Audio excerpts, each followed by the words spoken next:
Before we get started in Daniel 6, thought just hit me a few minutes ago. In Daniel 4, with the three Hebrew children in fiery furnace, one of the things we mentioned was, where was Daniel at this time? And you don't have any real indication, but a thought hit me. Belshazzar's dad, Nebu whatever, one of the accounts says that he crossed the Magi. He didn't take their advice, or he told them to get lost or whatever. And because of that, he fled Babylon and went to alternative capital in fear of his life. And if Daniel was one of those, earlier it says that Daniel was placed in charge of the Chaldeans, and then he, possibly Belshazzar, didn't have anything much to do with him, didn't care about him, and he didn't have any place of influence. When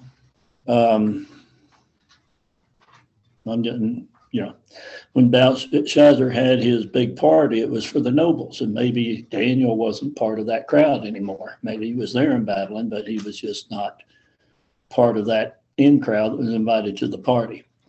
But when we get to chapter 6, we see that the Medes and Persians have taken over Babylon. And one of the things that happens fairly quickly is that Daniel is put back into a place of preeminence. Get my right words here. And not only that, but we see that he, because of his integrity, work ethic, everything else, that he was actually better than all the others around him. And that's what the whole issue arises from here. But I think it's interesting that another kingdom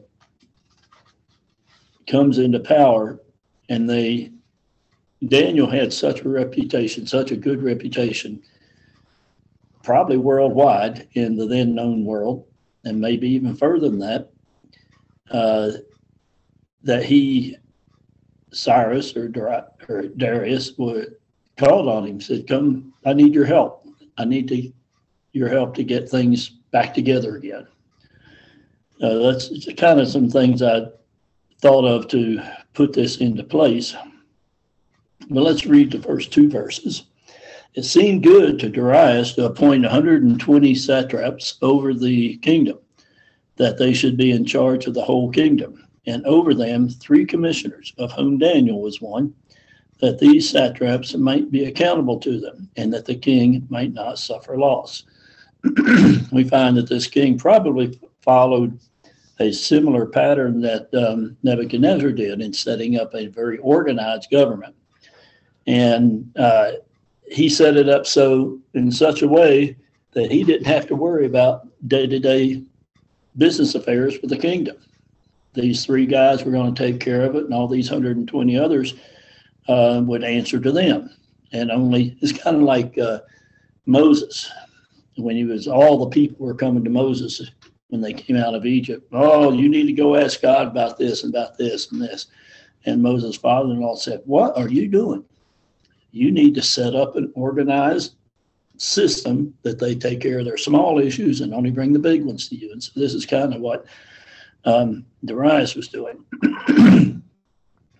Odd thing about Darius is there is no known archaeological evidence that this man ever existed. So there are 3 possibilities. And actually the way that it reads in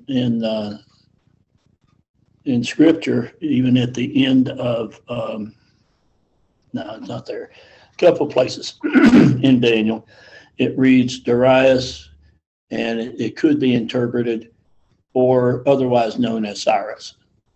Two names for King Cyrus. Second possibility would be that it would be Cambyses, son of Cyrus, that he put in charge of Babylon. A third is that it could be Gubaru, who was appointed ruler of Babylon, and there is evidence to those other people. But you can pick or choose whichever one works there. But I think it's interesting. We look, and I mentioned this to Greg last week, we can look in Isaiah 45, the beginning of the chapter, and I want to read a few verses here.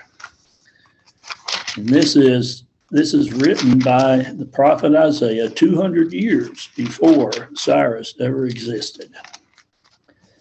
Isaiah 45:1. Thus says the Lord to Cyrus, his anointed, whom I have taken by the right hand to subdue nations before him and to loose the loins of kings, to open doors before him so that gates will not be shut. I will go before you and make the rough places smooth. I will shatter the doors of bronze and cut through their iron bars. And I will give you the treasures of darkness and hidden wealth of secret places, in order that you may know that it is I, the Lord, the God of Israel, who calls you by your name. For the sake of Jacob, my servant, and Israel, my chosen one, I have also called you by your name. I have given you a title of honor, though you have not known me. I am the Lord, and there is no other. Besides me, there is no God. I will gird you, though you have not known me, that men may know from the rising to the setting of the sun that there is no one besides me. I am the Lord, and there is no other, the one forming light and creating darkness, causing well-being and creating calamity. I am the Lord who does all these. So he says to Cyrus here 200 years before Cyrus even existed, I am doing this for the sake of Israel, or for the sake of the Jewish people. And we don't know what capacity Daniel was in totally, what all his responsibilities were, but I can't help wonder if there were some times maybe he was sent on diplomatic missions. Certainly, even Nebuchadnezzar would have seen the growing strength of the Medo-Persian Empire, and perhaps he sent, or one of the others sent, Daniel to visit him. And I can imagine if Daniel did come to Cyrus, he would say, you know what? I've got here in our prophets from 200 years, your name is mentioned, and you're going to release my people. There's nothing that says that happened, but that would be kind of neat to think about that. But whatever, we know that Daniel, and later in the book, he says, I know from the prophecies of Jeremiah that the children of Judah are going to be in captivity for 70 years. So just using that simple math formula, if Daniel was captured, taken captive when he was 15, 70 years later makes him 85 years old at this time. And his counsel is still salt. He is still active. You and I, we hit 85 and we say, well, I think I'll cut back a little bit. Won't be quite as active. So we see that Daniel, here, it says in verse 3, he began distinguishing himself above the other two commissioners. And that takes work.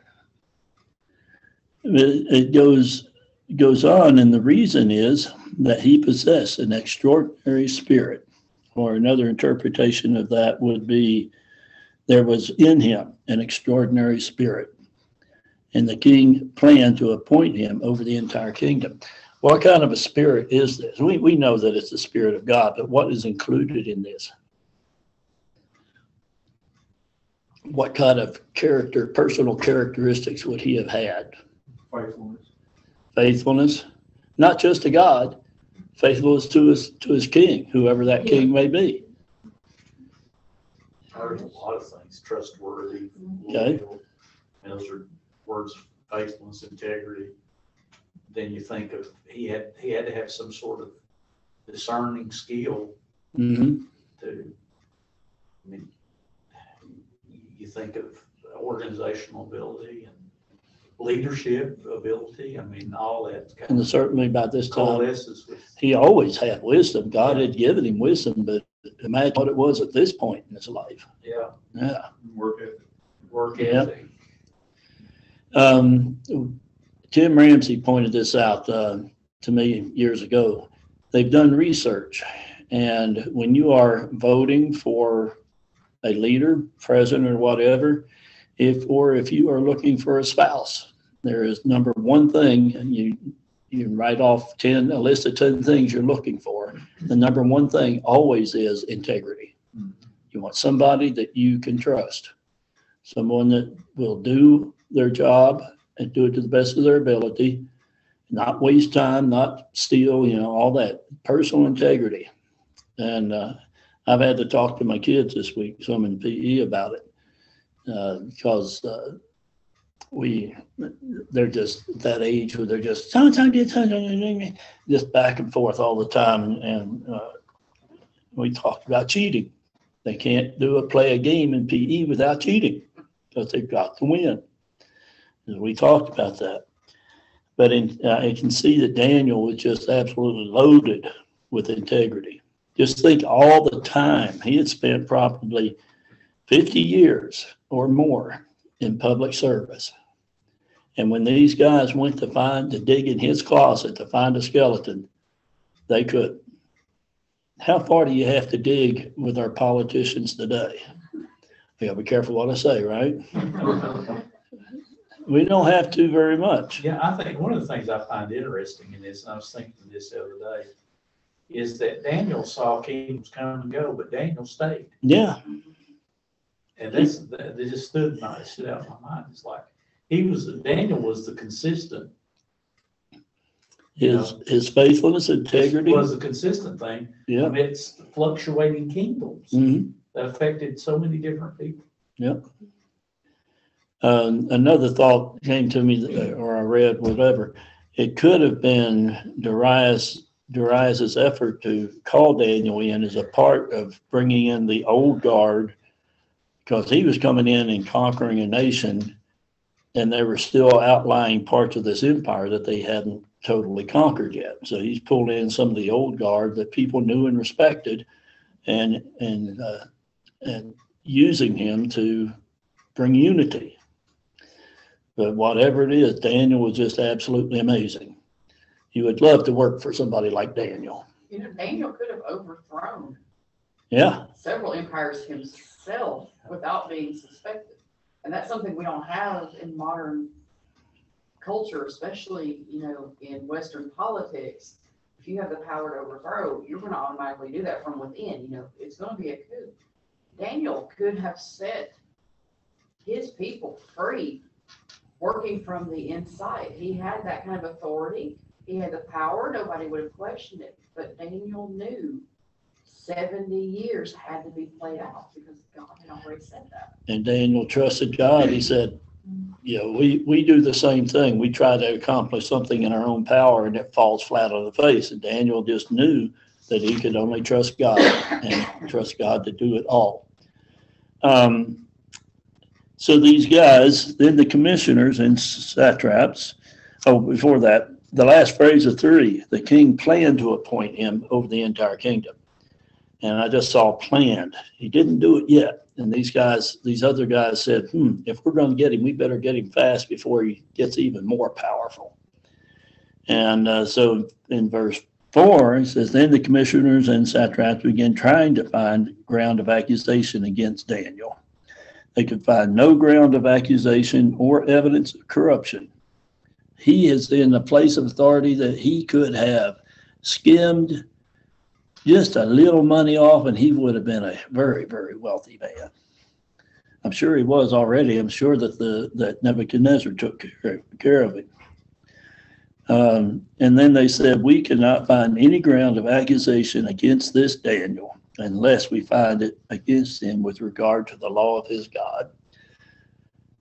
Wow. Could somebody say that about us? What a testimony. He was so straight, so honest, that the only thing that they could find, and it's not something they found wrong with him, but the only thing they could try to trip him up on was in regards to his relationship with God. That tight, consistent. And they knew Daniel, and they knew that he wasn't going to change. So that was part of their scheme. They had to find something that Daniel wasn't going to change, and something that appealed to the pride and arrogance of Darius. And these guys are pretty smart. They put together a pretty good plan. These 120 also appealed to Darius's need at that time, or desire for a unified kingdom. They had just been conquered. This unconquerable city had just been conquered. They were still working on outlying districts. So they were looking for some way to pool everything together. So these 122 people said, if you can get rid of this one, trying to pull them all together, not to worship Darius, but they said that they could make no appeal to the gods except through Darius. Darius was the only one that had connection with the gods during that 30 days. They didn't set him up as a god, but that he was the go-between, and he was the only one that they would be allowed to petition to. So they're trying to unify the whole former Babylonian empire behind Darius or Cyrus, whichever this is. It's said to be Darius here. And of course, when they come into the king, this is what they all say: "O King Darius, live forever." And I know that's common, but they used it, and they wanted to appeal to the pride of Darius. You rule forever. They came into Nebuchadnezzar, said the same thing. It was a common greeting, but they used it. And then verse 7, I've got some comments here. One by McLaren that said, "The world is a very poor critic of my Christianity, but it is a very sufficient one of my conduct." The world doesn't listen to what I say, what I claim. They're watching what I do. And I see that even at the Christian school. And unfortunately, I'm human and I fail miserably many times. But this is something that is an ongoing struggle for Christians to always have conduct like Jesus, or as Paul said, copy what I do. And it's tough. We cannot achieve perfection. I tell my band students that, what is your goal when you're playing music? How much of the music do you want to get right? And the right answer is 100%. But we know that will never happen. Even the best musicians in the world never have a perfect concert. There's always something that they could have done better. But that's what we strive for. Talking to them today, I asked each one of them, said, "What kind of a grade are you shooting for?" And several of them said 100, one said 90. And I said, "Well, I've had students that said, well, at least I didn't fail." And then there's other students, "I don't care. I'm not going to do it. I don't care if I fail or not."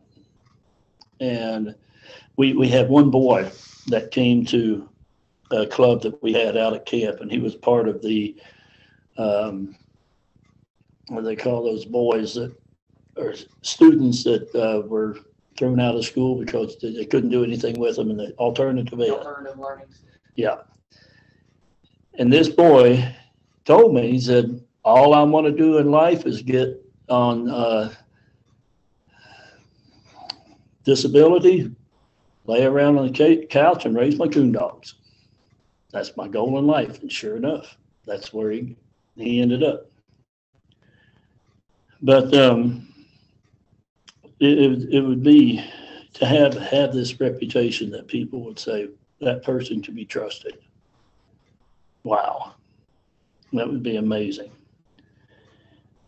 They in verse 7, they're talking to the king, and they say, all the commissioners of the kingdom. A little bit of a lie there. They didn't let Daniel know. Everybody but Daniel, they didn't say that. They said all of us, and included all the high officials and governors, and everybody said we've all consulted together, and we think this is a pretty good idea that you set yourself up as this go-between the people and the gods for 1 month. Just 1 month. That's all it is. And I read here from Spurgeon. He said, how big of a prayer meeting would you have if that happened to us now? You can think, pastor say, well, I think maybe COVID, we don't need to meet for a month. We need a break. I'm too busy this month. We can find excuses not to meet. But Daniel didn't follow that pattern. And these guys knew that he wasn't going to. He was just going to keep on doing what he was doing. They appealed. Now, O king, in verse 8, establish the injunction and sign the document so that it may not be changed according to the law of the Medes and Persians, which may not be revoked. And this was a direct contrast to Nebuchadnezzar. Nebuchadnezzar was, I've heard, the most totalitarian dictator of all time. He wanted to make a law, he made it. If he wanted to change it, he changed it. He didn't ask anybody's permission. He was the man, as Mike said. But here, the Medo-Persians are a little bit different. The king was supposed to be the voice of the gods to the people. So when he made a law, it was the gods making this law, and the king better not go back on it, because then he's saying, well, the gods changed their mind. And so it was a rule of thumb that when the Medo-Persians passed the law, that was it. You could go back on it. And so they appealed. Again, this kind of appeals to the pride of Darius. You know, I have all this power. I can do this. It sounded like a good plan to Darius. How many times have we gotten snowballed by somebody's logical argument? And if you took the time to step back and look at it, you say, no, there's a flaw here.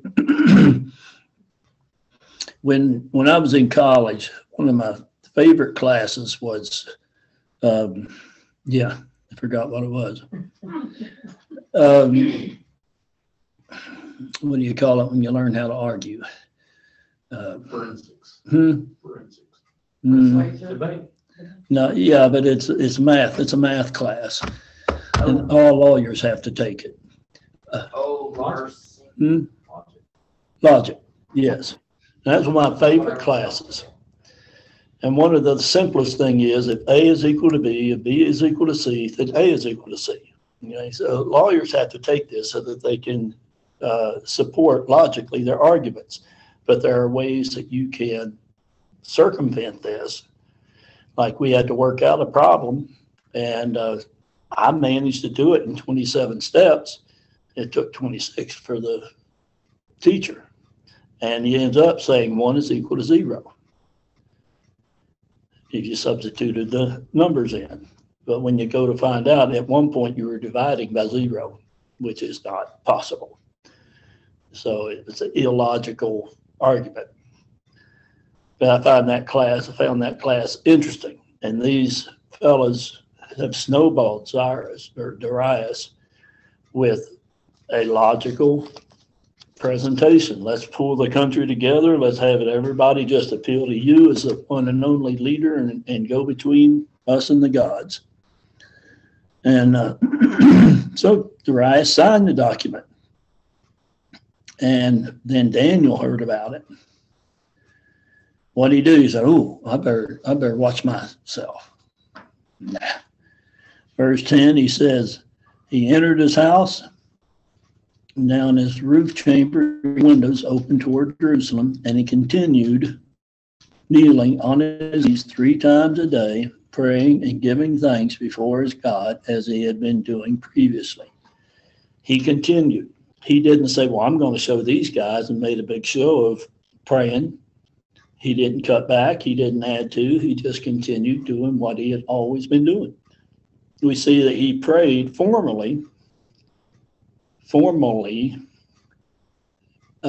times a day. I think that's all he prayed. He was a man of prayer. I think of Paul saying, pray without ceasing. Well, this was Daniel. Every decision he made every day, he was praying about it. He was praying for his people. I'm sure he was praying for his king. Every step, and this is why he lived the life that he did, because he was a man of prayer. And he was in a relationship with God. How do you think Daniel would feel if he felt that he had disappointed God at any point? He would have been down on his face before God. Oh, beg your forgiveness. I'm having it. Just absolutely devastated. And to think that this man began this relationship early in life, and he, as far as we know, he never backed off of it. It's just mind-boggling to me. So these men, of course, they knew that Daniel was going to do this, and so they spied him, saw him doing this, and he was praying toward Jerusalem, which brings to memory I've got it here somewhere. First Kings 8:30, when Solomon was dedicating the temple, and God told him, when you face this, I will hear you when you face this temple and pray. So wherever people were, they faced, the Muslims face Mecca when they pray. The Jewish people were to face the temple in Jerusalem.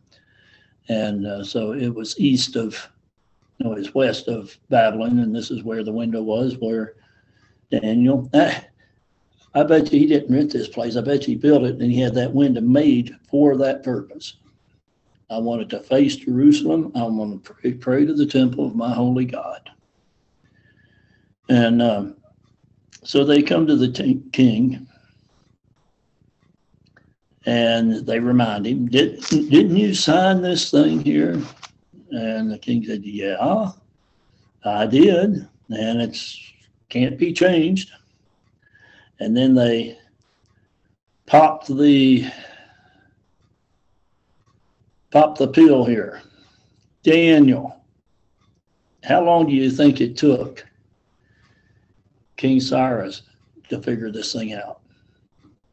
I bet you as soon as they said Daniel, he went, oh man, of course they tricked me. Daniel, who is one of the exiles from Judah, one of those Jews, pays no attention, you old king, or to the injunction which you signed. Now, is that what Daniel did? Did Daniel show disrespect to the king? He just showed more honor and respect to his God than he did the king. He didn't get up in the king's face and say, I don't care what you say, I'm going to do what I'm going to do.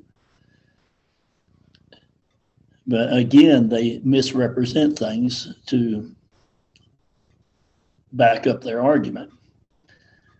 I don't know if there is any prejudice against the Jewish people, but they do point out this is one of the exiles from Judah. And a side point, why do we call the Hebrew Israelite people Jews today? Is it not the derivative from Judaism for Judah? Okay. Judah was the dominant tribe, even when they're coming out of Egypt. It was the largest tribe. We know the 10 northern tribes of the northern kingdom all were taken into captivity by the Assyrians, and the Assyrians' policy was to spread them out. And Nebuchadnezzar's policy was a little bit different: wipe them out and keep the cream of the crop. But he kept them together. And lose my train of thought that fast. There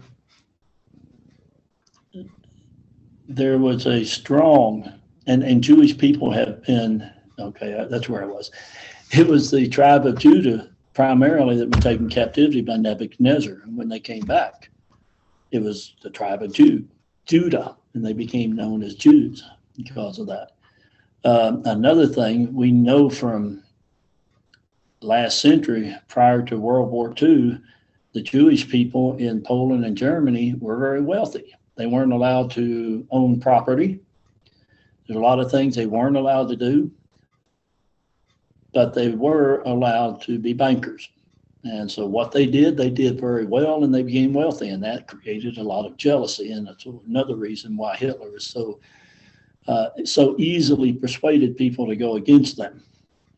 But I can imagine in Babylon, they are a people with good work ethic. They work together, they help each other, and they would have been financially successful. So there could have been some prejudice against them, so they make sure and point that out to him. But the big thing is, he's disobeyed you. He's been petitioning his God, or keeps making his petition, praying 3 times a day. As soon as the king heard this, he went, he was deeply distressed. And you imagine it was, might have been in the morning when these guys came in to Darius.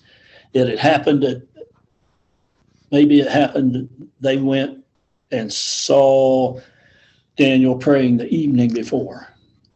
And rather than run the risk of getting on the king's bad side by coming in at night and reporting him, they waited all night long. He said, "Oh man, we got him. It's gonna be. We're gonna party because we're gonna get Daniel." And they revealed this to the king, and says the king, until the going down of the sun, tried to figure out a way to spring Daniel free. But according to Middle Eastern ancient customs, a person who was accused and found guilty had to be executed before the sun went down. And so they come to the king, and they said, "You made the law, and it can't be changed. You gotta live up to it, or we're not going to work for you, or we're going to overthrow you, or whatever." He had a lot of pressure on him. And verse 16, the king gave orders, and Daniel was brought in and cast into the lion's den, or as Mike says, the den of lions. What have you heard that this is? Is it a cave, or a ground level cave, or what? Anybody know? The way it reads, like a pit. Yeah. The way it reads, it's a pit. Down. I think like subterranean zoo. The pit where the lions can roam in and out for sleep, but they're food deprived. Or whether they're kept there for this very purpose. Yeah, they're kept there, and they're food deprived. Yeah. For this very purpose. I mean, the Romans, even modern Romans, still did the same thing, Colosseum style. Yeah. With lions and like that. Okay. Were these lions hungry?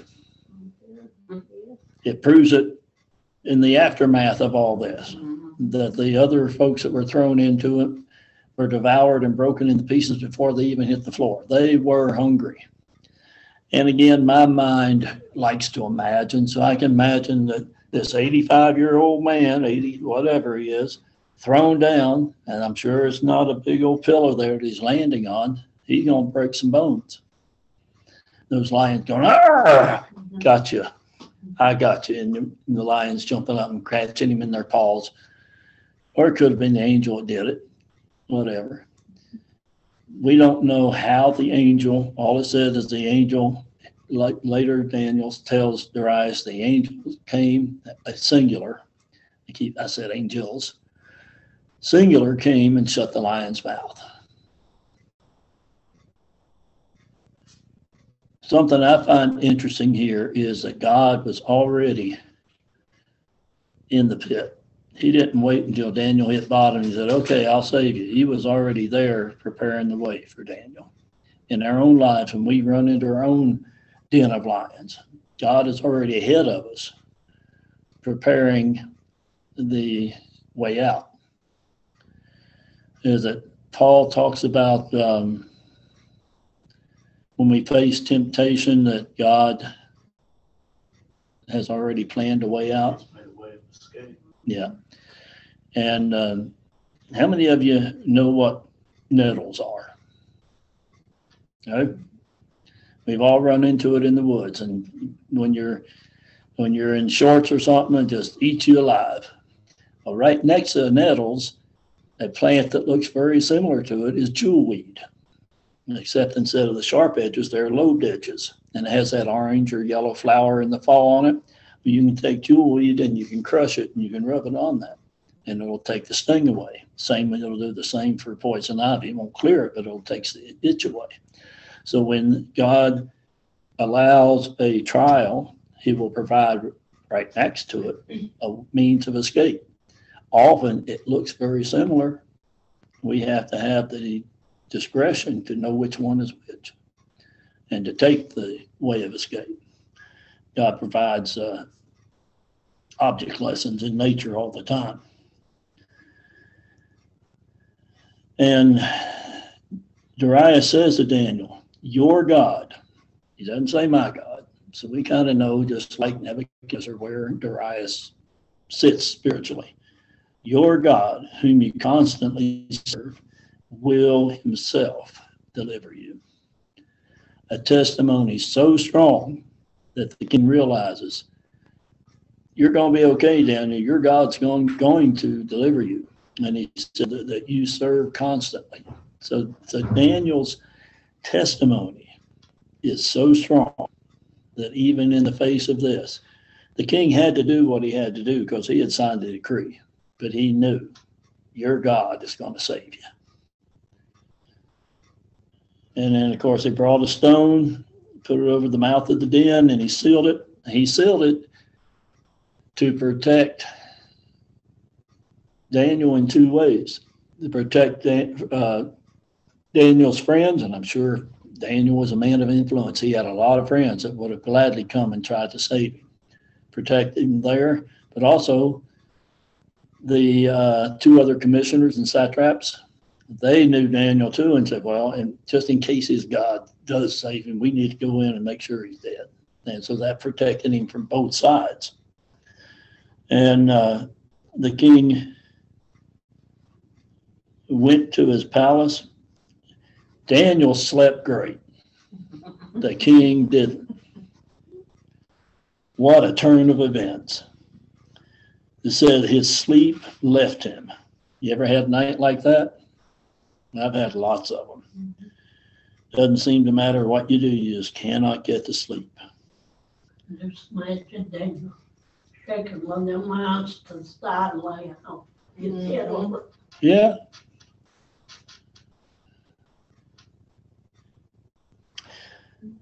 Then the king rose with the dawn at the break of day and went in haste to the lion's den. I imagine he didn't awake, he got up.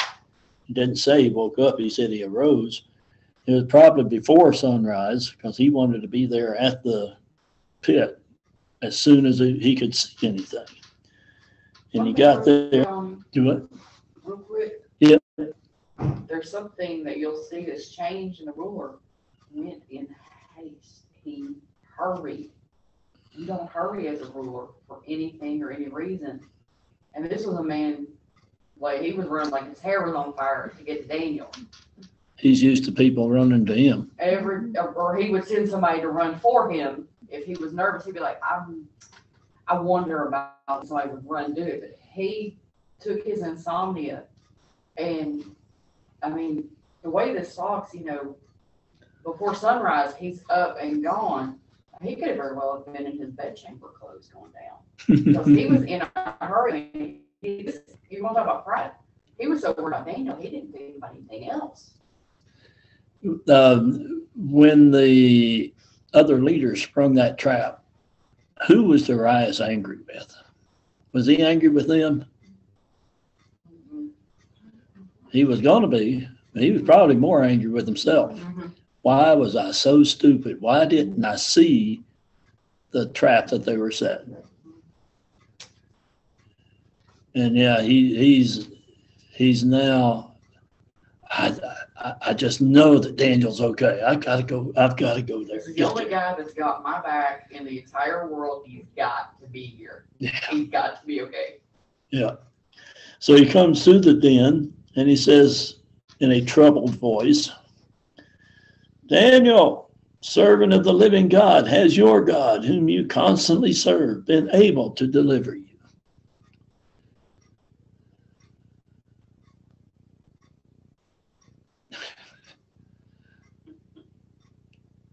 What a change of outlook.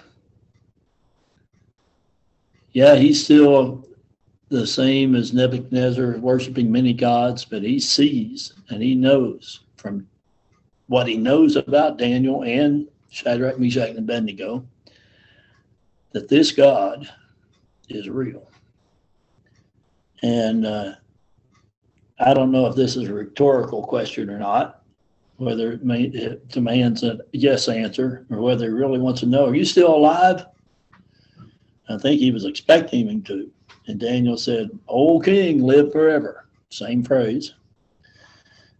God, my God, sent his angel and shut the lion's mouth, and they have not harmed me, in so as much as I was found innocent before him, and also toward you, O king, I have committed no crime. And this is called a trial by, I wrote trial by, and I was going to go back and look up what it said in my, I think it's in the cultural Bible I have. But you put somebody in a no-win situation. If they come out alive, then they're innocent. If they're dead, then they were guilty all the time. Where in our country's history have we done the same thing? Salem witch trials. Strap them to that seat, put them down in the river. If you drown, then you're guilty. If you live, then you're not. I guess they can always say, see, I told you. But this is what it was for Daniel. This is a trial by fire, I guess. But he comes out of it and he says, I did not do anything. Then the king was very pleased. He was happy for Daniel. He gave orders to pull him back up. And what they find, not even a scratch. No injury on him. Then the king says, now I'm going to take care of business. They made a fool out of me. Let's see who has the last laugh. And this was common practice. It was kind of over the top, but it was common practice is when somebody got the ire of the king up, it wasn't just them that suffered, but their family as well. King gave orders. They brought those men who had maliciously accused Daniel, and they cast them, their children, and their wives in the lion's den. And they had not reached the bottom of the den before the lions overpowered them and crushed all their bones. Yeah, they were hungry.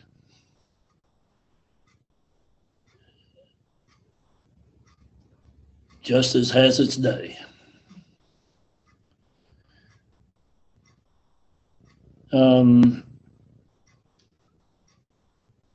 I've got Hebrews 11:33. We know Hebrews 11 is what? Faith chapter. And who gets to be in the faith chapter? You reckon Daniel might be able to? 11:33. Who by faith conquered kingdoms, performed acts of righteousness, obtained promises, shut the mouths of lions.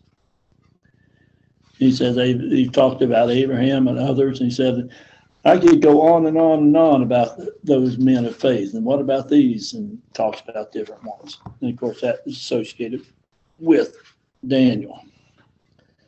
I wrote down this statement that I read. It said, God will cause our enemy to be impaled on the same snare that he set for us. In Psalm 7, 14 through 16. When we stand firm in God by convictions and honor God, even when it costs something, others will see the testimony and be impressed. Darius saw this testimony and he was impressed.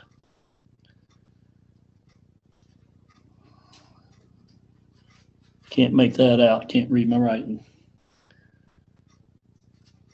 And Darius goes on. He says, the king wrote to all the peoples, nations, and men of every language who are living in all the land, may your peace abound. And we know that this has already happened at least once. Nebuchadnezzar made a proclamation back in chapter 3 or 4. And Darius does it here. I make a decree that in all the dominion of my kingdom, men are to fear and tremble before the God of Daniel. He doesn't say the God of Darius. He says the God of Daniel. And again, Nebuchadnezzar had replaced Daniel's name with Belshazzar. Yeah, it's similar to Belshazzar. Belteshazzar. But we see in the end, God's name, even in the name of Daniel, is victorious. For he is a living God and enduring forever, and his kingdom is one which will not be destroyed, and his dominion will be forever. He delivers and rescues and performs signs and wonders in heaven and on earth, who has also delivered Daniel from the power of the lions. So this Daniel enjoyed success in the reign of Darius and the reign of Cyrus the Persian. And again, that was Darius, or in other words, I'm not sure if it says so here. No, it's in one of the other script Bible translations, that, who could also be called Cyrus the Persian. We see here in Daniel that he is a type of Christ. First of all, he was innocent, and yet he was sentenced a lot because of jealousy. And you think of Jesus and the Sanhedrin and all the others that plotted against him. It was because they were jealous of his power, jealous of his popularity. And so they had a plot. And again, they used some of the similar tactics, calling on the pride of Pontius Pilate. And second, he was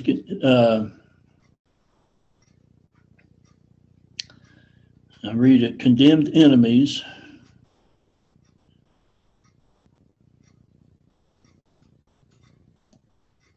According to the law of the land, he was thrown into a stone room, which is meant to be his tomb. Very same thing that happened to Daniel. And thirdly, the stone was rolled away in victory. Glory to God. I was reading in Nehemiah today, and it listed the ones that came back from the ones that come back to rebuild Jerusalem. Daniel was in it. His name, sorry. I was wondering, because I wondered, Daniel's probably a popular name. But I was wondering if Daniel made that trip or not, because he was an old man. But if he had at all possible, he would have done all he could to go back.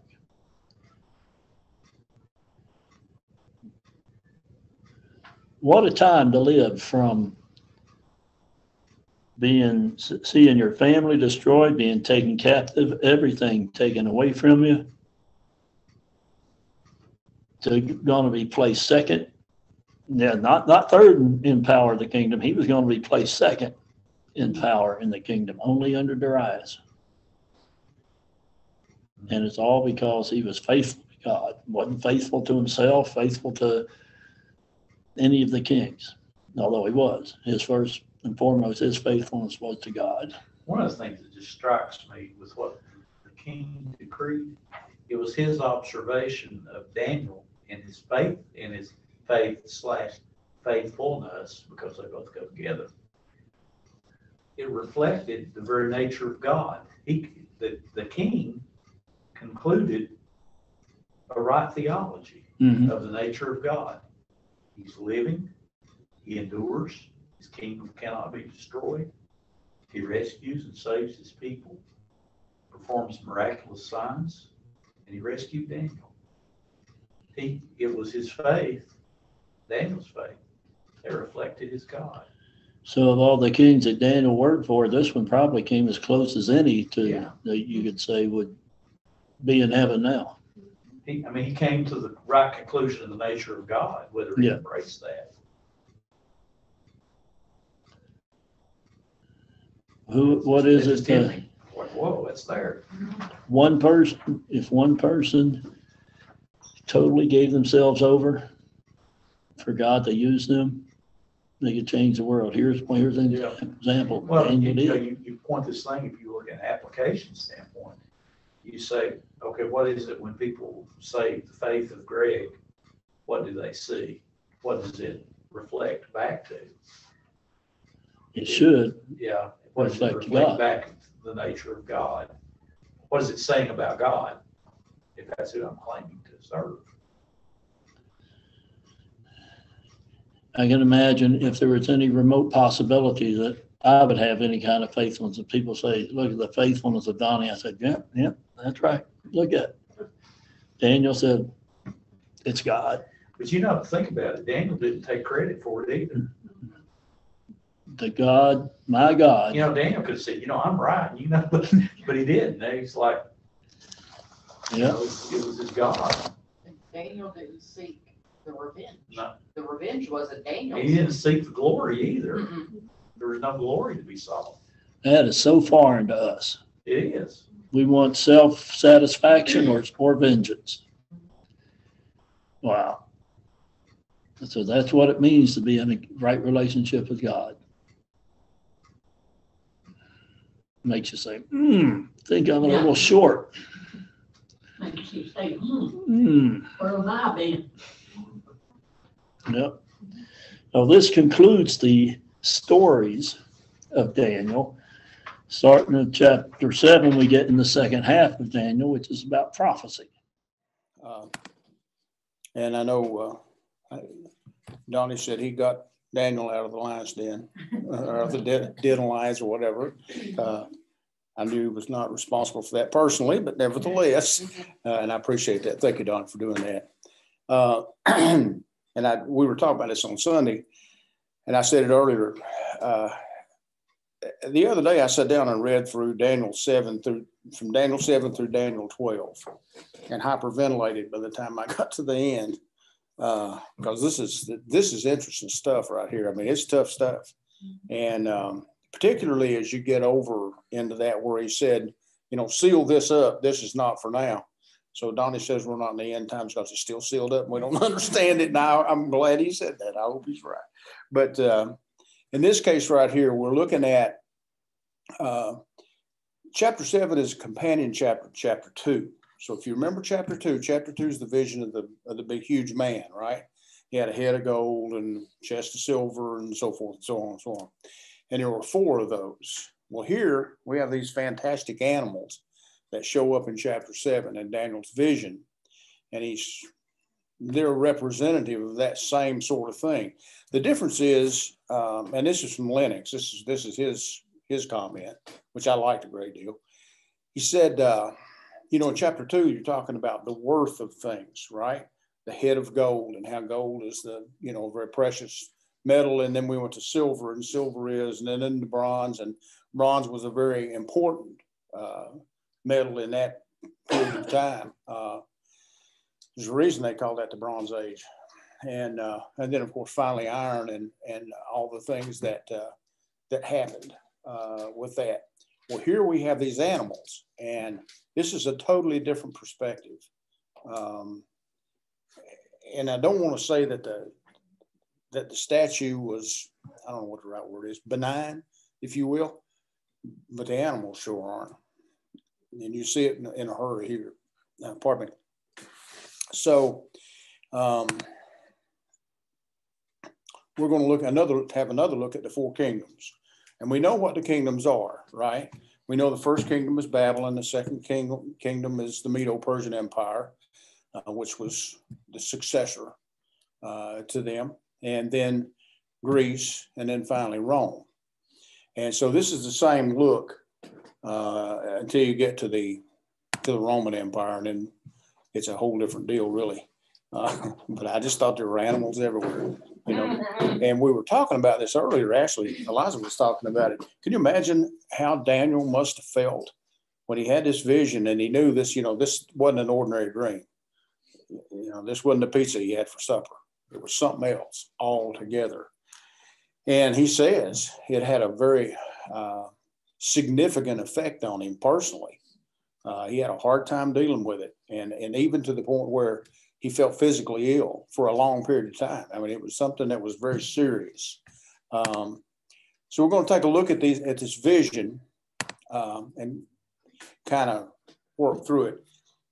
The vision takes place in the first year of the reign of Belshazzar, which means we just finished talking about last week the Medo-Persian Empire, right? And it was a long period of time from the time that Nebuchadnezzar died until the Medo-Persian Empire took over. And then we have Belshazzar, who's there, and all that whole regent business and stuff. And we won't spend time getting into that. We talked about that before, but this is early in Belshazzar's reign. We know what's going to happen to him too, by the way. But and so did Daniel. We don't really know how long after the fact he wrote all this. But in any case, it breaks the chronology because we have been going from Nebuchadnezzar to Belshazzar. He's killed. The Medo-Persian Empire comes in. Darius the Mede becomes the ruler of the country under Cyrus the Great. And then there's the whole question of the law of the Medes, right? And it couldn't be changed and all that stuff. Well, that stuff all happens after this vision. So he goes back and talks about this vision. Why did he do it that way? Because he's Daniel and it's his book. You know, I mean, there's no real reason that I can think of for him to have done it that way. Wrote the stories first and then got into the heavy stuff. Yeah. So because the second half of this book is all prophecy, you know, and it's something. His vision parallels chapter 2, which I already said, the prophet, that should say prophecy, while the same as the great man approaches the topic from a different perspective. The dream begins with the four winds and the great sea. Okay, so here we really have to sit down and think about what is the symbol that Daniel is using or telling us about here.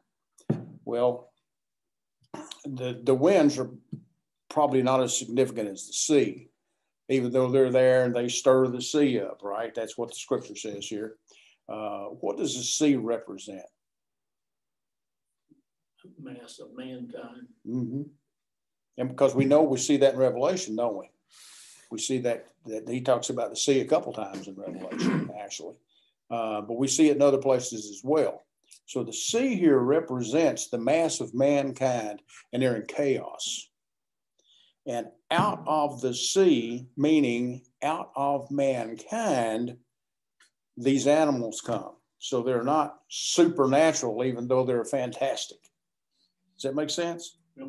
Because they're coming up out of the sea, which means they're coming up out of the people. And of course, when we know who they are, we know that's the truth. But we know that's the case. How about that? I shouldn't say truth. This would seem to indicate chaos in the world, and Daniel knew, and whatever that other word is I wrote in there, knew these subsequent chaos that would ensue, because there's things about to happen. So the animals are fantastic. And I just have these visions. I mean, you know, Did you ever see a lion with eagle wings? Can't say that I've ever seen one that way. And I believe I'd be a little concerned if I did. And then you see a leopard with 4 wings, and 4 heads. You know, we'll get to him in a minute. But they represent concrete truths. They are representative of what's about to happen. The animals are coming up from the sea, and they're different from one another. So what that tells us is we're dealing with a prophecy where things are going to change as we go from one aspect of it to the next. And that's what we're about to see. The lion is representative, of course, of Babylon. There are a lot of places where a lion is associated with Babylon. You can go back and look at some of the archaeological material, and you can find that lions were associated with Babylon. They were associated with Nebuchadnezzar. So I guess it was no small matter that they had a den of lions that they threw people in, even though they weren't Babylonians anymore, I guess, or the rulers weren't. They were Medo-Persian. In any case, the lion has eagle's wings, and it arises out of the sea. What would the wings represent? How would that change the physical structure of the lion?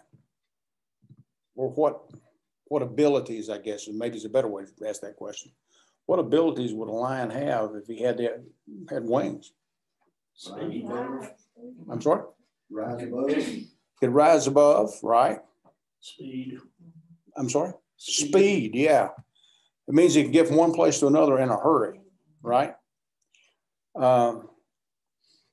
And that whole thing is what to me, that's what it says, that the lion was able to go from one place to another. Well, the Babylonian Empire very quickly became a significant player in that area. It didn't take long for that to happen. And then they just continued to expand. But then it says, Daniel's vision says the wings were plucked off. So when the wings are plucked off, then that would say, apparently, that the speed with which they conquered was no longer needed. Well, there comes a point in time in any great government where the conquests are done. And then they're maintaining the status quo or trying to elevate the kingdom itself, perhaps, but it's from within. It's not that they're going out and capturing new territory or new people or whatever it happens to be. And the animal is raised from 4 feet to 2 feet and given a human mind. Why would that be important?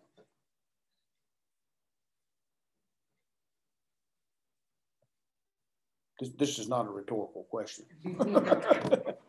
This is one of those that has an answer. Well, if it went from 4 feet to 2 feet, then it becomes more human, right? It's no longer in that animal mode, if you will, and it's given a human mind. And the first thing I thought of when I read that was Nebuchadnezzar. When Nebuchadnezzar was out on his hands and knees eating grass with the dew on him, and then he came to his senses and recognized who God was, and God restored him. So he got up, and his mind returned to him, his human mind. He no longer had an animal mind. So maybe that's what this says for us. It's possibly representative of Nebuchadnezzar's madness, but definitely denotes the kingdom that values intelligence and learning. That's the hallmark of the Babylonian kingdom, is it not? Babylonian Empire. They love science, even though they dressed it up in the occult. They went from astronomy to astrology. And, obviously the engineering feats that they accomplished, the law that the governmental structure they put together, the laws that they adopted or extended, because their laws were built on the code of Hammurabi. But in any case, it was a kingdom that valued intelligence. And when they went and got the people out of the outlying districts to make them rulers, if you remember, what were the requirements for those people? Like Daniel and his friends. Good looking and intelligent. Yeah. They had to be head and shoulders above everybody else, didn't they? They had to be good looking and intelligent. They had to have a good background. Typically, they were looking for people who were out of the royal lineage, the royal family, as opposed to just any. And they had to be intelligent to learn the language. Exactly.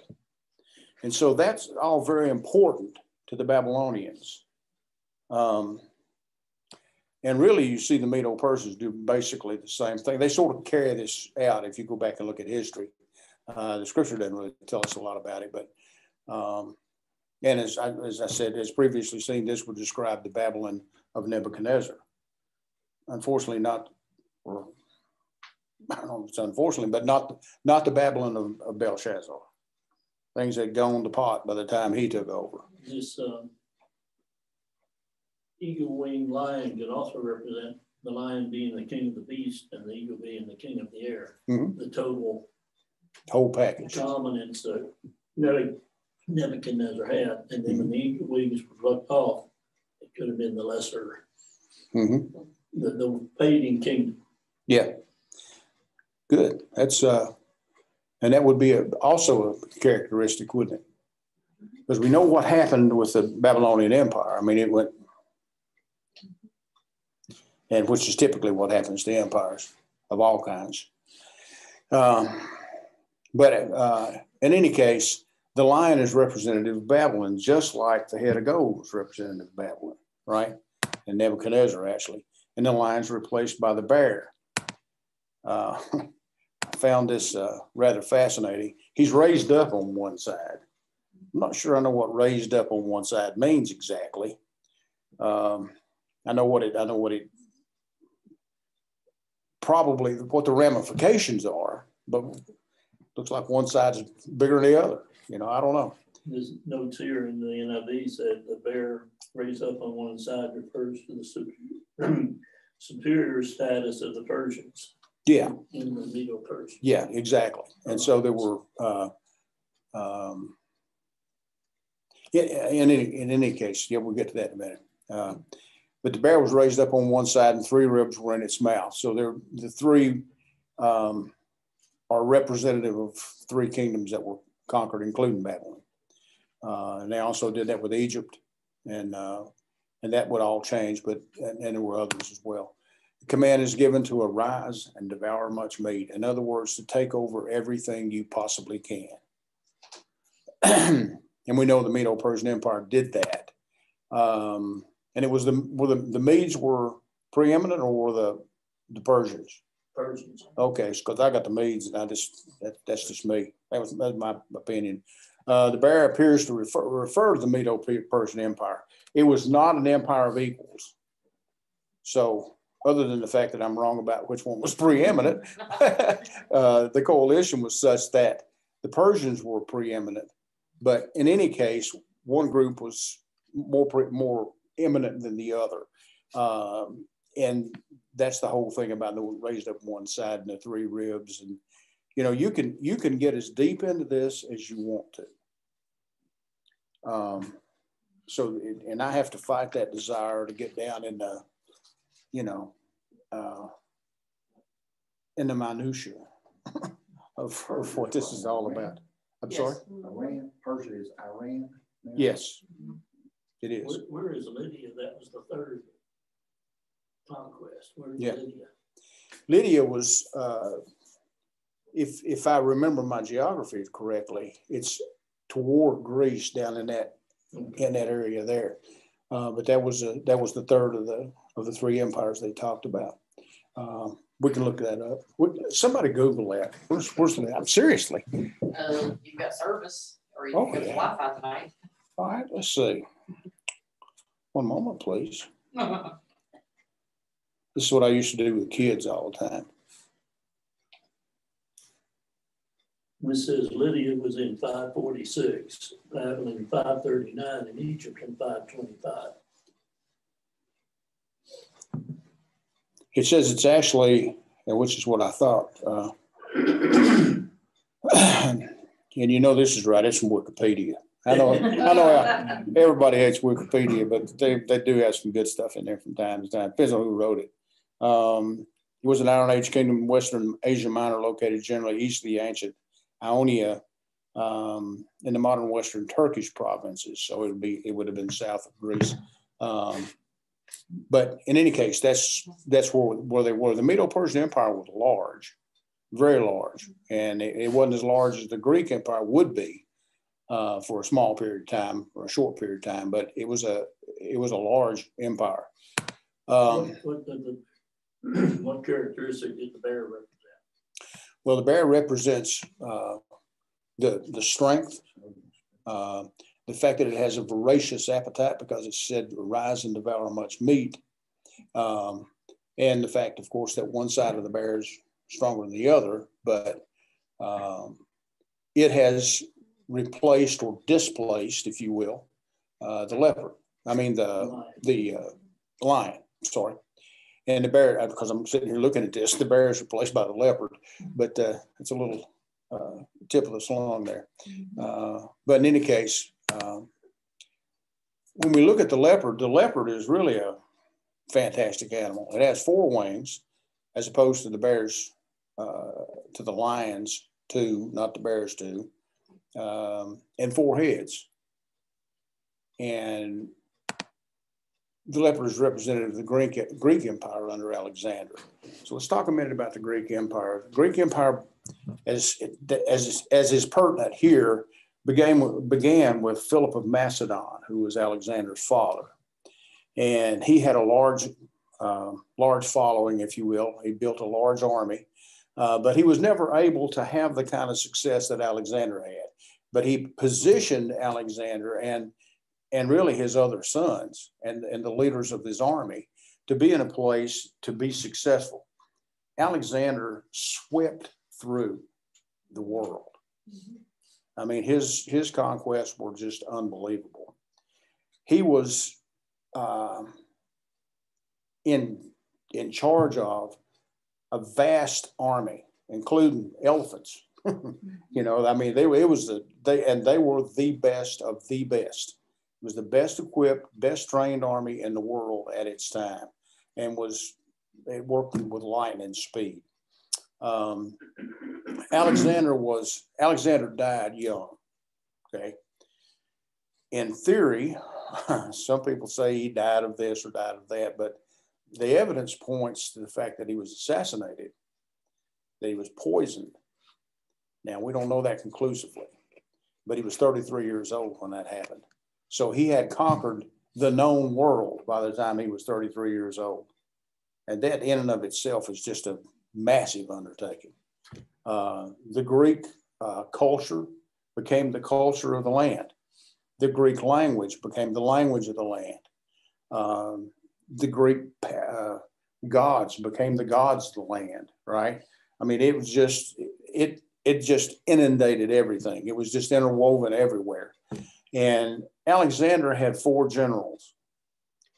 And when Alexander died, he should have had a successor. His son, his children were not successors, but he had other family members that in fact should have been next in line to the throne. That's not what happened. His 4 generals were then made commanders of north, south, east, and west. And the Ptolemies, for example, you hear about the Ptolemaic kingdom that was in Egypt. The Ptolemies took over that area. That was the general, Ptolemy. It was named after him. He was one of them. Out of one of the generals came Antiochus Epiphanes, whom we'll talk about later. But in any case, that's what the 4 heads represent. And of course, the wings just tell us how rapid they really were. And if you study Alexander's conquest, it's phenomenal that they were able to go from point A to point B as quickly as they did and as successfully as they did. And the only other thing that I can think of that has even any historical parallel would be Attila the Hun. But it took years for Attila the Hun to get from point A to point B. I mean, he wound up in Rome, but it was a long process.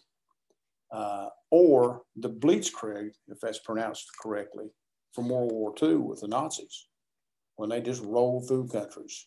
What took the Medo-Persian Empire 20 years to do, he did in 4. Yeah, yeah. I mean, it's just unbelievable that anybody could do that. And the fact that he could get physically from point A to point B. I mean, that takes a lot of time back then, getting the armies, getting everything strategized, set up. But the Greeks, man, when they came in, that was it. It was like you went to bed one night and everything was fine. You woke up the next morning and there's 30,000 soldiers and all these animals. You're like, well, where'd they come how'd from? you get here? Yeah. Wow. And it happened all. Yeah, it happened all the time too. It wasn't just a single occurrence. Did he die in Babylon? No. He actually died, or so based on what I've done and read, he died in his tent, and they were still in conquest when he was killed, or died, or whatever happened to him. When he passed away, or whatever happened to him. Imagine what a dynamic leader he had to have been. And I was reading a comment this morning when I was about Alexander specifically. And apparently his army was like a lot of armies in the sense that they had the 4 generals, and this army that belonged to this general was loyal to this general, and this, that kind of thing, right? And so it wasn't like they were a unified force except for Alexander. And the force of his personality and nature held that army together until he died. And when he died, almost instantly, the army split apart and they went in different directions. And they literally went north, south, east, and west. So it's a pretty fascinating study if you study that. The amazing thing about this is Daniel is predicting this 200 years before it happens. And of course, it's not Daniel, it's God. But nevertheless. Do you think there's any record of how they made the decision as to who got what? Did they cast lots? Not really. Based on what I was reading, and how history is, you need to read about 15 people before you get the picture, and I didn't, just a couple. The particular guy that I was reading, and I'm sorry, I don't remember his name now, but his comment was that the 4 generals themselves decided which one was going where, and did that. They separated the armies so that would be the most effective means for them to keep the empire together if they were in those various and sundry areas. And of course, one of them, the Seleucid, or whatever that is, Seleucid, I guess, is that's the ones that wound up in Jerusalem. They took that area, that whole, and this empire went as far as India. So they were in the African continent. They were in Central Asia. They were in India. They were everywhere. And their rule is characterized by Greek law, Greek logic, and Greek intelligence. And that's not to say they were nice people. They weren't. But when you read, like Paul, for example, when Paul goes to Athens and he meets with all these philosophers, they're arguing for argument's sake. They have idols to every possible god and one to the unknown God, which Paul immediately adopts and says, hey, let me tell you about this one. I know him personally. But in any case, and some people say that was a mistake on Paul's part, but I don't know what that was. In any case, we'll see this empire again, and we'll see historically what happened with Antiochus Epiphanes, who is a bad dude. He just is. And what he did in Jerusalem, we'll come back to that at a later date. Now, like I said when we started, you could pick this up. You could go the first half of chapter 7 for probably 6 months if you did all the research and all that stuff. And then in verse 9, come to the Ancient of Days and start looking into the throne room of heaven. How long do you think it'd take to get through that, if you will? Line by line, word by word, vowel by vowel, and read, you know. I mean, have you all ever done a study of a particular passage of scripture for a long period of time and devoted to that specific passage of scripture? I've done that a couple of times, and a friend of mine recommended that to me. And I spent 4 months studying the kenosis of Christ in Philippians chapter 2. And I read it in about 3 different languages and, you know, did all kinds of stuff. And the more you read it, the bigger it gets, right? And Daniel sees the Ancient of Days. He sees the throne. You talk about a hard thing to describe. You notice he doesn't describe God here. He just says, you know, he's dressed in white and his hair is white. That's all he said about him. He saw God. Daniel, couldn't you have said something else? couldn't you have told us how big he was or something? You know, but he didn't, of course. Magnificent. Yeah. Radiance. Yeah. Couldn't you have just said something else? And now he's talking about the destruction of the world. Yeah, he does, which is sort of a bummer. But anyway, we know that Alexander himself died in 356 BC and was replaced by his 4 primary generals. And, you know, if you're interested enough in that to learn the names and where they all went and all that stuff, it's readily available. So it's a great thing about the internet. The impact of the Greek Empire was lasting. I mean, it was gone, but Rome, it was still pervasive. Mm-hmm. And the New Testament says in the fullness of times. Yeah. Part of that was the Greek philosophy and everything that had to come together. So you see God's hand directing, I won't use the word manipulating, but directing every one of these events. Mm-hmm. And my brother did the comparison. Of course, God knows even now what's going to happen, because in the beginning, he programmed the computer of time. So he put in what's going to happen. Yeah. That's an interesting way of putting that. But yeah, he did. So, you know, this leopard represents that Greek Empire. And as Donnie said, you can't overestimate the impact that the Greek Empire had, not only on the ancient world, but on ours as well.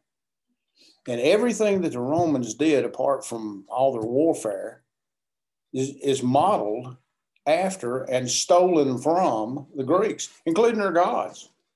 They just took all the Greek gods and renamed them, which is kind of how. Of course, we wouldn't have the New Testament without the Greek language. Exactly.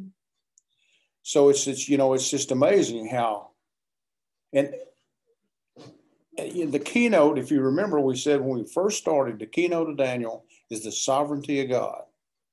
And it's apparent right here. And you look at Greece itself. Greece is not a big place. You know, it's not a huge country. How in the world did they do all this with just a handful of soldiers? Well, they still study their battle tactics in war colleges around the country, around the world. You know, if you go to West Point, one of the things you study is the Greek tacticians. And of course, if you really follow up on that, the other thing you study is the other most studied person is Robert E. Lee, because he took nothing and held at bay everything for a long period of time. But again, that's just, that's how important the leopard is. Well, Daniel sees the leopard and he says, now what? Well, the what is the worst possible thing that he could have imagined. And of course, we know that this was representative. He says the fourth beast is unlike all the other three. Well, didn't Rome conquer? Well, of course they did. But the Roman Empire but to begin with, was vast, just for openers. And it was brutal. And it was brutal everywhere. It was brutal in Rome. They killed their own citizens on a regular basis. You have these crazy emperors, and they'd have the Senate come in and meet, and if he didn't like what was going on, he just killed the Senate. They were absolutely nuts. And there's a bunch of them. It wasn't just one or two, and the two that come to mind immediately are Nero and Caligula. But they're just the two we know about. The others weren't any better. But this fourth beast, vestiges of that Roman Empire exist right now, today. Our law is based on their law. It is. A lot of our engineering is based on their engineering. And as much as they stole, they didn't steal the engineers from Babylon. They developed their own. A lot of the tactics that are used in warfare, particularly if you get to a place where there's a siege of some sort, are Roman, because it worked then and it works now. The way to defeat an army like Rome also works today. That's what the Viet Cong did in Vietnam. And it's the same thing that's happened in a lot of other places, right? That's why they never conquered the Scots and the Irish. That's why Hadrian's Wall was built. They didn't build Hadrian's Wall to keep the Romans in. They built Hadrian's Wall to keep them out because they couldn't do anything with them. And they're a bunch of ragtag, blue-painted warriors with sticks and spears. And, of course, Rome was the power. Brutal. There was a queen in what's now England, the queen of a tribe, and she decided she wasn't going to pay Roman taxes. And so the Romans came in and raped all 10 of her daughters in front of her, and she ended up going to war. She actually almost defeated the Romans, and then they trapped her with their chariots or whatever. There's a lot of people that almost defeated them, but they never did, So their country was destroyed from within, not from without. And that's a message for us today. But this beast is described as extremely strong, having large teeth with which it devoured and trampled and crushed all before it. And the most notable feature is the description of the 10 horns and the little big mouth. I got to tell you, this just amazes me when you read this passage of scripture and what Daniel saw. The 10 horns represent 10 kings. How do we know that? Because the scripture says it does. All right. Do we know who those 10 kings were? No, we don't. Because they may not have yet arisen.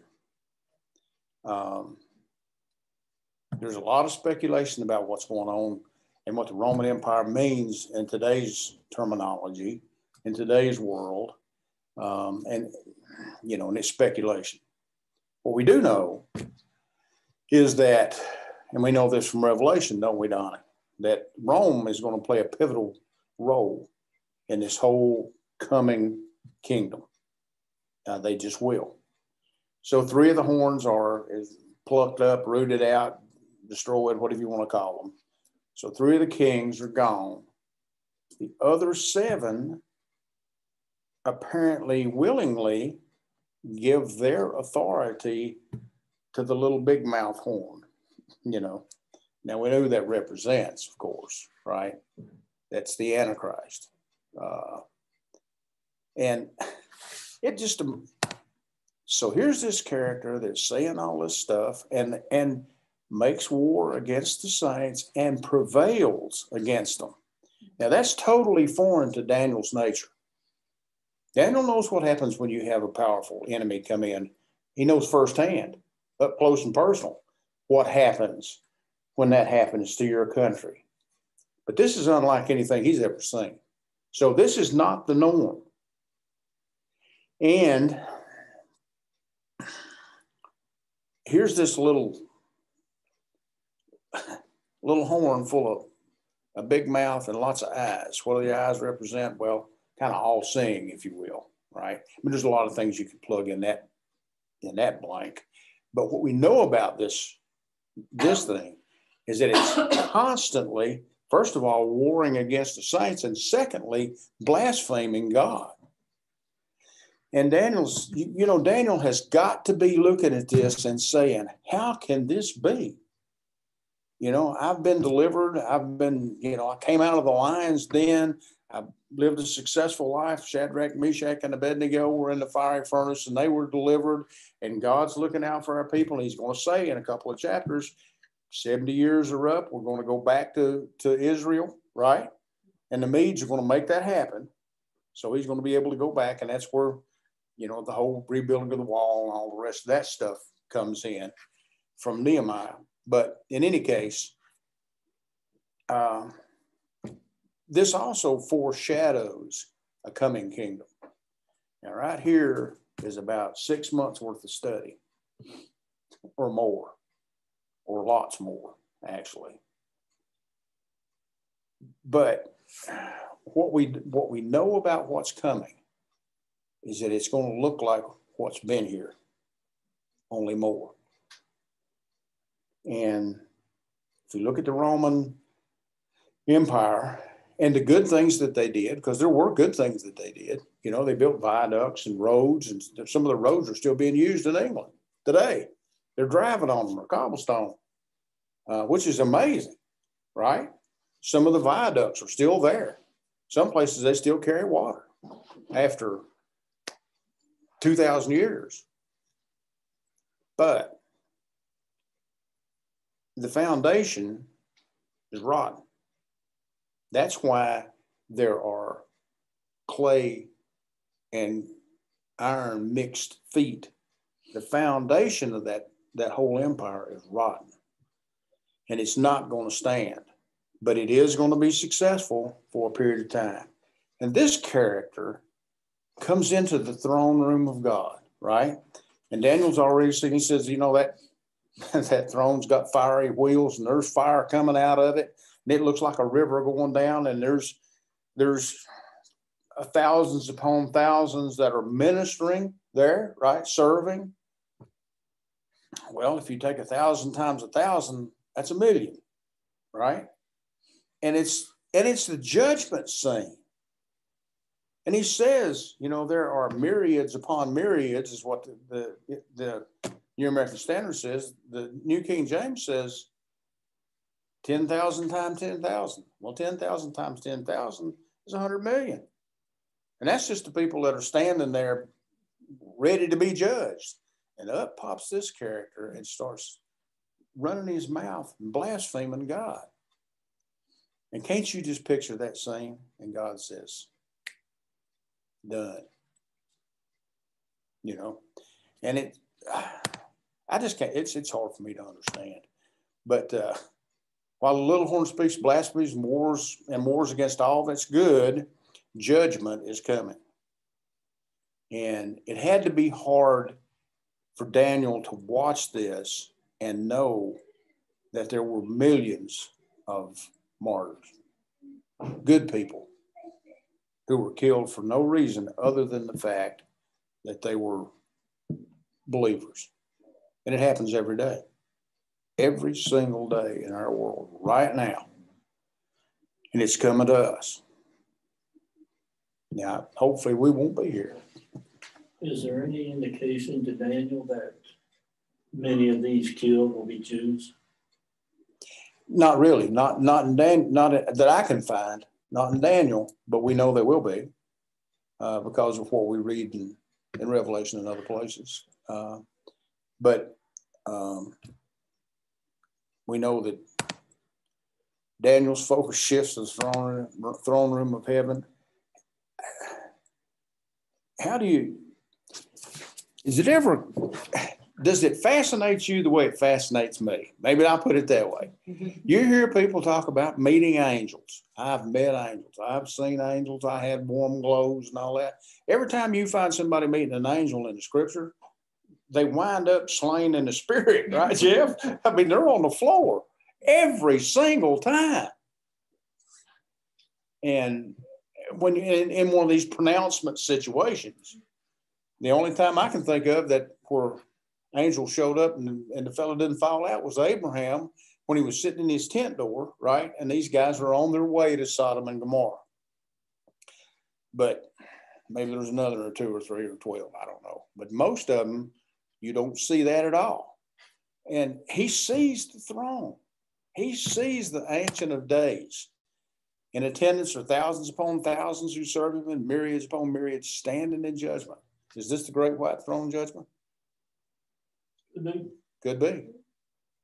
I mean, that's, you know, I just wondered about that because he doesn't say. But they're there for judgment. And in the midst of this vision, little Big Mouth still challenges the sovereignty of God. What kind of arrogance does it take to do that? I mean, it has to be, you know. He does that anyway, right now, right? That's what that whole temptation scene with Jesus is about. I mean, it's about other stuff too, but, you know, Satan said, well, if you're the Son of God, jump off this top of this building here, if you're the Son of God. But you can also translate that, since you're the Son of God. It doesn't have to be if, it can be since, because that word means the same thing. And Jesus just looked at him and said, no, not doing it. You know, he rebuked him everywhere he went, but he still challenged him, didn't he? That was arrogance. Yeah, it was arrogant. You serve me, he said. Yeah. Nope. And the result about the fourth beast here is that it's killed, cast into the fire, right? The other are left alive, but they don't have power. Well, you know, the Greek Empire is still there. Greece is still a country. Iraq is still a country. You know, Babylon is in the country of Iraq, the original site of Babylon. Iraq is attempting to rebuild Babylon. They are. That was one of the things that Saddam Hussein was working on. But he's gone, and that's good. He's gone, the planes are still there. Yeah. And so in the end, and in conclusion, here's the good news. Are you ready for it? I've read the back of the book. We win, you know.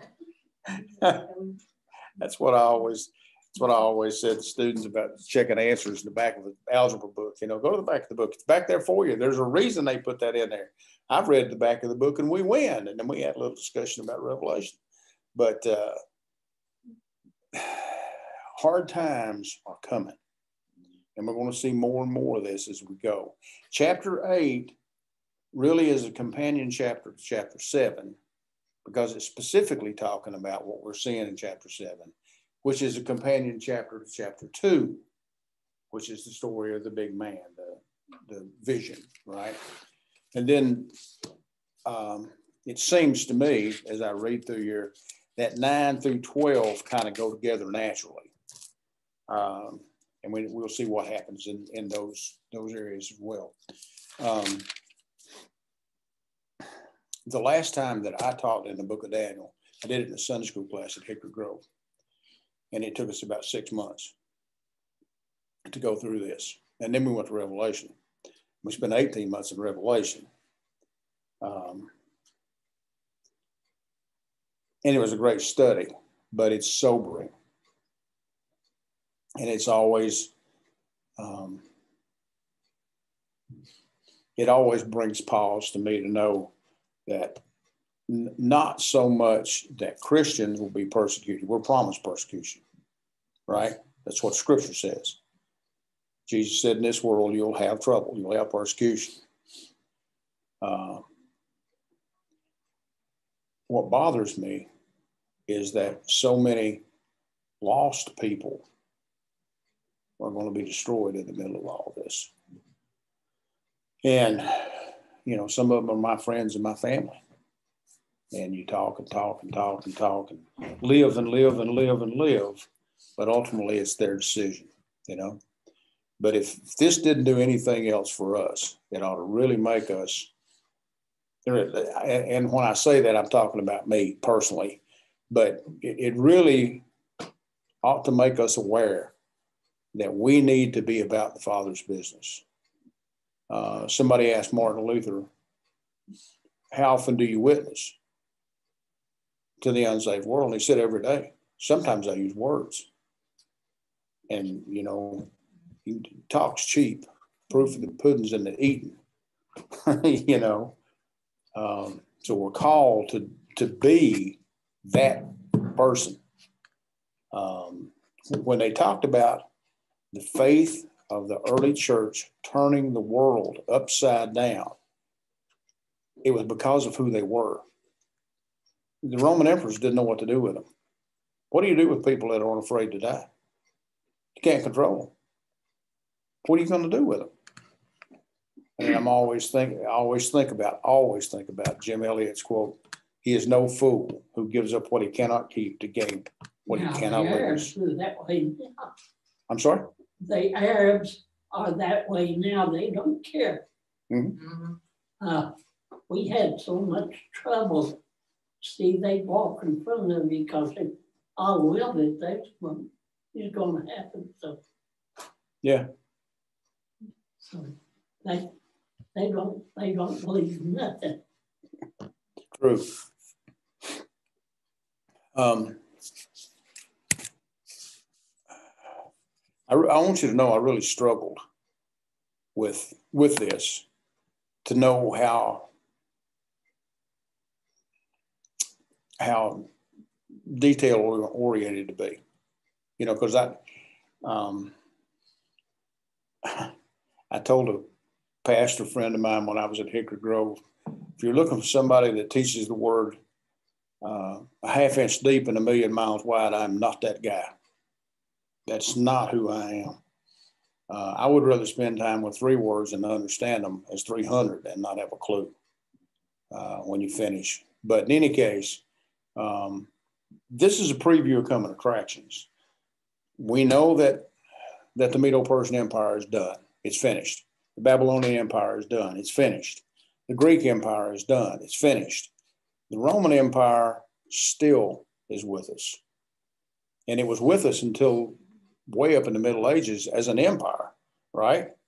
Even the Holy Roman Empire, you can put that in quotes, but that's, you know, that's out of that same foundation, if you will. But it's going to figure prominently in what's about to happen.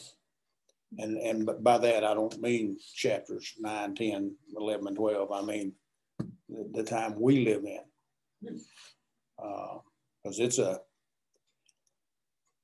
my pastor from Charlotte, Joe Brown, who's from Damascus, by the way, originally, said the other day, I've stopped looking for signs and started listening for trumpets. And I agree with him. Questions?